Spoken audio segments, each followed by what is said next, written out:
Hello, I'm Alice Gerlach, and here's the latest update from Spectrum Autism News.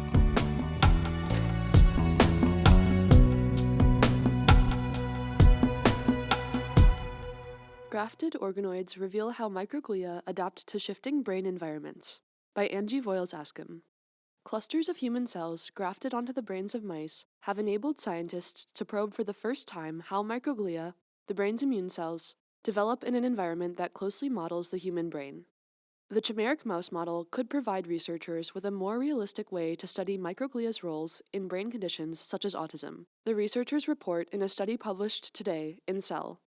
It is an important technological step forward to be able to examine the cell signaling and connections of microglia with the new tools of organoid biology, says Christopher Coe, professor emeritus of biopsychology at the University of Wisconsin-Madison, who was not involved in the work. Microglia are key players in the brain. They prune synapses, respond to injury, and clean up cellular debris. Changes to these cells may even contribute to conditions such as autism and Alzheimer's disease. In autistic people's brains, for example, microglia tend to have atypical patterns of gene expression, and the cells are found unusually often in their active state. But scientists have struggled to figure out whether atypical microglia truly drive brain conditions or simply change in response to them, says lead researcher Fred Rusty Gage, who leads the Laboratory of Genetics at the Salk Institute in La Jolla, California. Human microglia transplanted into mice do not reflect how the cells develop in the presence of other human cells, Gage says, and their properties are difficult to replicate in a dish. If one stops to think about it, it is not normal for cells to grow in a flat monolayer like in the classic lab petri dish, Coe says. Other researchers have implanted microglia into organoids, but the clusters of cells do not survive long, possibly because they lack oxygen in the center and become necrotic. In the new work, Gage and his colleagues developed a method for growing human microglia in a human cell-derived organoid and sustaining them for months by grafting the organoid onto the brain of a mouse, an approach that enables the researchers to test how the cells respond to different manipulations. Human microglia form in bone marrow and migrate into the brain between 4.5 and 5.5 gestational weeks, so Gage and his colleagues worked to replicate that process. They developed microglia precursors from human pluripotent stem cells and co-cultured them with 35 to 42-day-old human forebrain organoids to enable them to migrate into the cell clusters.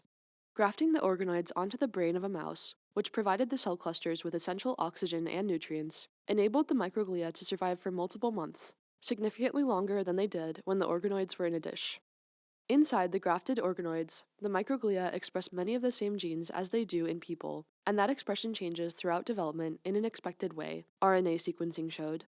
Each of the cells continuously senses its environment and maintains its own territory, its tentacle-like arms pulsing and flitting in every direction, without overlapping with other microglia, lining up with what in vitro studies previously reported. The microglia also spring into active mode to repair damaged tissue and gobble up dead cells, Gage and his colleagues found when they used a laser to kill a neuron in the organoid, showing that the cells are functional within the tissue and able to respond to challenges, Gage says. Microglia inside grafted organoids derived from autistic people who have macrocephaly, an enlarged head, were more likely to take on an active morphology than were those that developed inside clusters of cells derived from non-autistic people, the researchers found.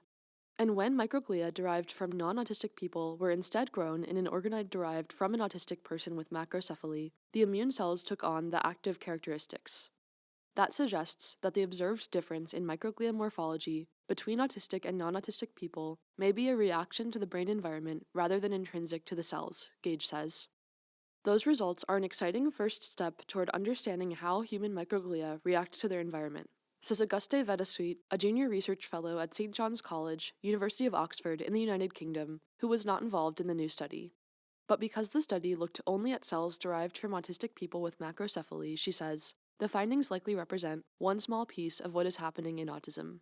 Future studies can use the approach to explore these changes in greater depth, she says. Coe agrees that more work needs to be done on that front.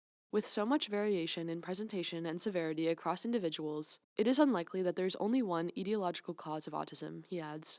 But the new method provides a promising approach for exploring the role of microglia in neurodevelopment, they both say.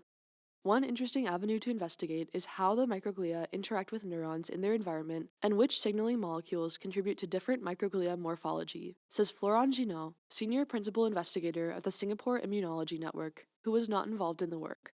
Gage and his colleagues plan to continue studying the cell's properties, including what happens when they add other glial cells, such as astrocytes, to the organoids, and how changes to microglia contribute to disease.